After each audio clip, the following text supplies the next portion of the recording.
Today we have Tiaan Botha with us. He is a PhD candidate at the Northwest University, and he is also an ASA, Amphibian Survival Alliance, future leader of amphibian conservation, which is no small task to be rewarded. So I'm sure we are in for a doozy of a presentation today.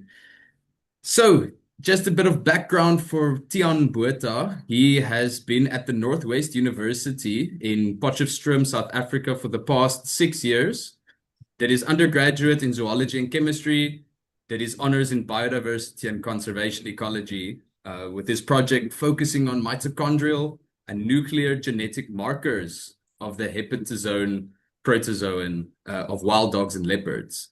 Next, he really discovered and re-emerged his love in amphibian conservation when he did his master's in environmental sciences on the endangered Knysna leaf-folding frog, Aphrixilus knysnae, in the Nature's Valley area, really contributing to the ethnoherpetology and conservation insights of that entire area. And interestingly enough, the study that he did for his master's is contributing to the IUCN Red List reassessment of the Aphrixilus knysnae species. So that is a very, very good achievement to have. So yes, welcome, Tiaan. We are very excited to have you here with us today, and we're very excited to hear what you want to tell us about Bilbo's rain frog. How about you take us on an unexpected journey? All right. Hi, everyone. Just want to quickly get my notes here. Uh, I prepared the presentation here in the field, so we're actually busy with the conservation work now. I'll just share my screen and then we'll start with the presentation. Thank you, Arne, and thank you, ASG, for having me on this webinar series. So without further ado, I think I'll start with immediately with everything. I'll try and keep within the 10-minute limit. So let's uh, let's carry on. Right. Um, so let's just start with before we get into the details, let's start with what breviceps are. So Breviceps is a fossorial species or genus of frogs that is limited to the southern Africa, or just kind of south of of the Zambezi, with a few species exceptions. Um, and for those of you that don't know, Breviceps are these characteristically grumpy and plump-looking frogs with short and rudimentary arms and legs that they use to walk and maybe run around, but they don't jump. So they are very specifically and especially adapted to digging behaviors with these metatarsal tubercles on the hinds of their feet. And in some species, they've got structures on their hands. And these structures are so distinct that they are used in species descriptions and is a necessity to be reported when a new species is described at least. So, like most frogs, they vocalize and um, they are dependent on moisture, even though they are completely fossorial and terrestrial, which makes standard and urine survey methods applicable, but they are notoriously difficult to find and study because they remain underground for most of the year. But Breviceps is the most diverse Aneurin lineage in South Africa, with an astonishing 21 species found throughout Southern Africa and counting. There are a few species that are in the lineup of being described within the next 6 months. Um, and the diversity of these species is best explained by a southward crusade by a monophyletic clade that is believed to originate from the forest-dwelling Breviceps clade from Central Africa. So while they were kind of moving southward, the Miocene crust upwellings and constant persistent climate shift basically symphonically fostered these ideal conditions for Breviceps diversification. And today, the conditions created approximately 5 million years ago resulted in allopatric, or these isolated populations of various Breviceps species. Um, so, and this then led to basically severe crypticity between different populations of Breviceps. And that we came to realize that Breviceps overall have severely restricted geographical ranges than we initially thought.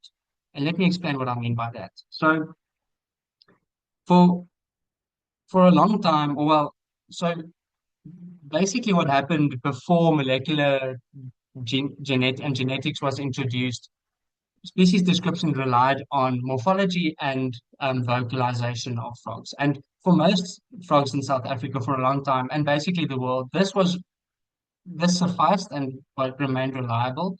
But Breviceps we know now is special. So in certain cases, you'd find things like, well, now we know Breviceps bagginsi and Breviceps supralis, which they don't overlap in habitat, but they look very similar. They look actually identical, but they sound different. So that made it kind of a no-brainer. And then we get things like Breviceps adspersus, and there's now some shift in literature about Breviceps mozambicus, but in South Africa they look similar and they sound different. But then we get something like conifer species, Breviceps pantheri, which if you read Pointoni from 64, you kind of understand what's going on in the area where there's these isolated populations that they don't fall within known species descriptions, but they also don't differ enough to be classified as their own species. And this is considering that genetics is completely left out. So then what is the next best solution? You blame your rival, call them hybrids, and move on.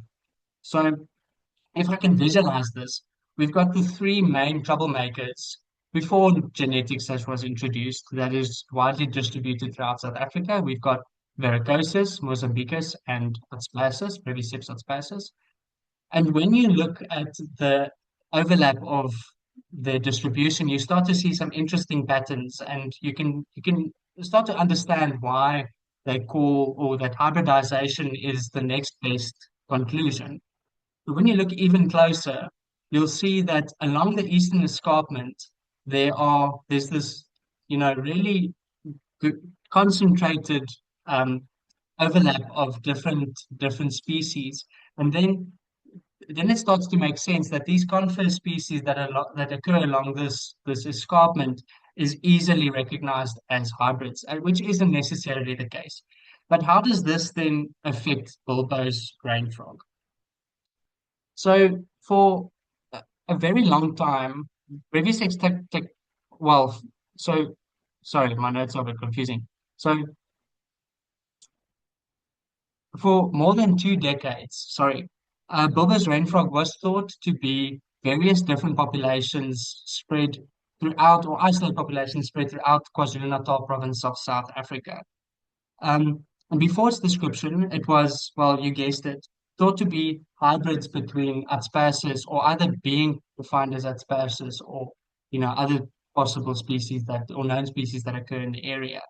But in March of this year, of 2025, a bunch of frog-loving individuals realized that there was significant variation in both the appearance and vocal characteristics of the two different populations of what was thought to be Bilbo's rain frog. And before long, it was confirmed that Boston's rain frog was indeed a new species and described as Breviceps batrachophiliorum. And for those that don't speak Latin, this name translates directly into frog lover. So we can also see some concerning similarity between these two species' habitat selection. Both were described from roadside verges that are considered to be hostile to most terrestrial fauna. And after the description of Boston's rain frog, did we realize that something about the species was off. And less than 1% of the species occurs in protected areas. And it was uplisted, or is being uplisted from vulnerable to critically endangered, and will continue to possibly become extinct if no one does anything about it. So for 20 years, a species remained undetected right under our noses. And who knew that this description would have such a devastating impact? So now bagginsi is severely restricted um, to only a small area in the province's sub-grassland escarpment. And as I mentioned, less than 1% of the habitat can be found in protected areas. And this species is basically only found on these roadside verges between highways and timber plantations. And it is sad, but it's a very real reality for the species. So, but fortunately, we know that the species can still be found in the wild and hopefully reproducing successfully. We also know for sure that this species is in grave danger, and it is all because of a new species description, right? But that's just kind of putting the cherry on top. So we are in the field, and this is where we come in. So for the past 2.5 months, I've been in the field, and I've dragged my faithful wife along with me, and boy, is there results. So we visited many sites that possibly could have been, what, suitable habitat for Breviceps bagginsi, and we've set up audio moths and song meters, and we've collected data of various kinds, soil types, elevation, temperatures, and so forth and so forth. And we found amazing untouched habitat in the top right, which is pristine grassland, but with no Breviceps bagginsi. And on the contrary, if you look on the top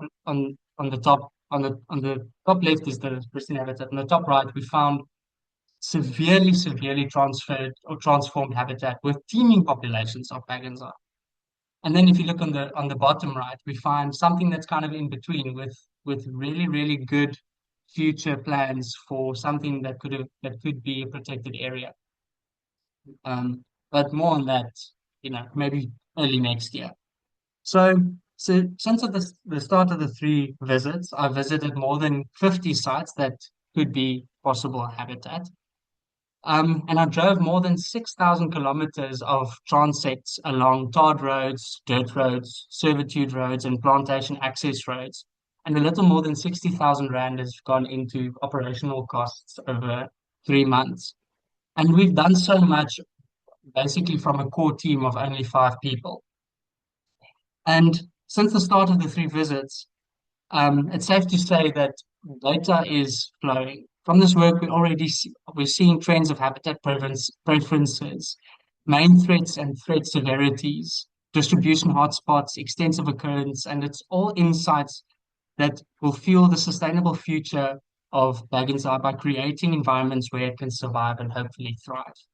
So we're also starting to see association between various biotic and abiotic factors that could play dominant or co-dominant influences on the spatial distribution, um, and the spatial distribution of the species. It's factors like vegetation, which might or might not play an important role, but in this case, it's difficult to say because more than 75% of the habitat has already been lost to anthropogenic pressures.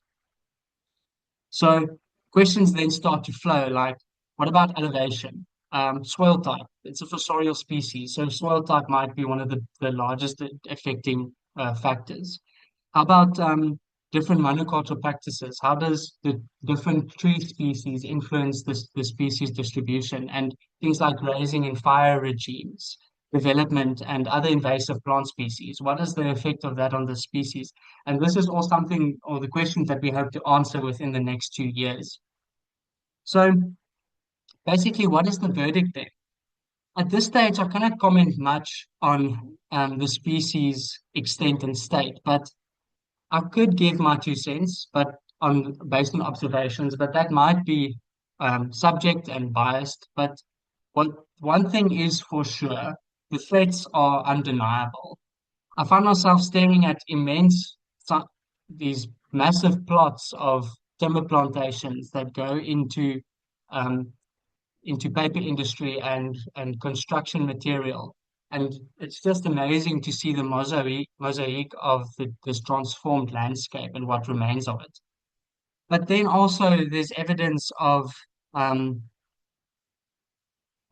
persistence. So it's just amazing to see how nature just completely persists through change and it yearns for this um, harmony to live in complete peace with its natural environment, and we just continue to come through and change things. And I'm seeing Breviceps or bagginsi specifically calling from schoolyards and playgrounds and transformed old sugarcane plantations and naturalized timber plantations. So there's hope. So what I'm learning from the past trip is that species extinction is a very real and relevant event and is happening faster than we would like it to happen. So Bilbo's rain frog and its remaining populations is evidence of what could be a silent, heartbreaking loss of species that could easily have been avoided, but also the determination of life to find a way. In this case, the need for community-based support is now more important than ever. Um, so it's really important to get the investment of corporate giants, competent or incompetent governmental agencies, and any philanthropic support that we are able to find. And this aligns wonderfully with the IUCN's newest conservation priorities and resolutions for global amphibian conservation, based on the latest G20 summit in Montreal.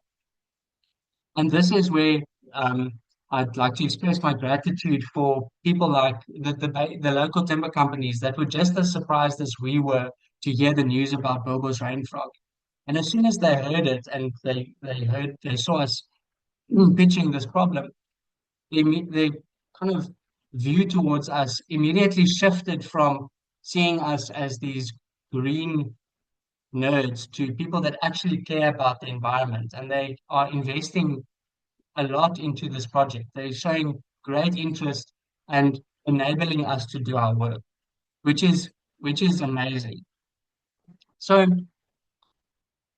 so what could happen then next, and what is the plan for the future? So the current breeding season for bagginsi is unfortunately coming to an end, but there's exciting plans and research uh, that's going to happen in the next year. So we plan on doing some population sizes and density research that will directly feed into development and testing of various land management regimes. And these are all gray areas, but fire management, grazing, fertilization of plots, and harvesting of the species, and is critical to find the best practice that suits and is suitable and sustainable for the longevity of Bilbo's rain frog in the wild. And this will then, at the end of the day, help us to determine the exact biotic and abiotic factors within our control that best influences the spread of bagginsi distribution for us to secure support and investment from key parties such as the remaining corporate stakeholders, landowners, and governmental and local sectors, which would then basically form a very efficient long-term conservation plan and structure based on um, this dynamic accountability system of all participating people that are influenced by the species. So then I would like to thank People's Trust for Endangered Species that recently funded this project, which changes the whole ball game of this project, and then ASA that has that provided me some networking opportunities and skills development that directly feeds into this project that changes the face of what it looks like. And then if you feel the urge to support this project, you can go over to Anira Africa and donate there. Um, and just make sure that if this comes over your path, just make it clear that it's for Breviceps project. And then thank you so much for watching and for being part of this. Enjoy this video. Wow, thank you, Tiaan. Uh, it's really incredible to hear the amazing work that you're doing for Breviceps, and maybe not even just Bilbo's rain frog at the end of the day, but work that can be translated into other species of the same genus. It's really incredible, and I cannot believe that. Look at him go. I cannot believe that for the last 20 years, since Boston's rain frog's description, that Bilbo's rain frog has been classified at the same level, just flew under the radar this whole time. And thank Yeah, you to the frog-loving people coming together to say, so listen, something is up. This is not right. So it makes yeah, me yeah. excited to know that the same can be done for other species of the same genus later along the line. Would you say that there are other complexes like this happening in Breviceps currently? Do you suspect that it might happen soon, or what is your opinion? Yeah, so I do think that this trend could be applicable to other species that haven't been described yet. And I think that is largely because they're, as we can see with Bilbo's rain frog, its geographical distribution is restricted to a very small area, and I believe that's that's not necessarily because of the timber plantations. I think that's as a result of its natural requirements for for its environment and for it to continue it with its survival. And that's that trend could might or the really be applicable to any other species. For example, Boston's rain frog is also pretty much restricted to a small area, much larger than Bilbo's rain frog, but kind of a small area in the Midlands of KwaZulu-Natal. If you look at Breviceps supranus, it's just this small section on the east coast of South Africa. So this trend is applicable to, I think it's applicable to many species of Breviceps. And Mm, hopefully it's not the case of a near extinction for a next new species that is described. Hopefully it's something that we can catch beforehand. But mm. yeah, I think it's a trend. Sure, that is incredible. For our participants in this webinar, do you guys have any questions that you would like to ask Tiaan about his project? Now is the time.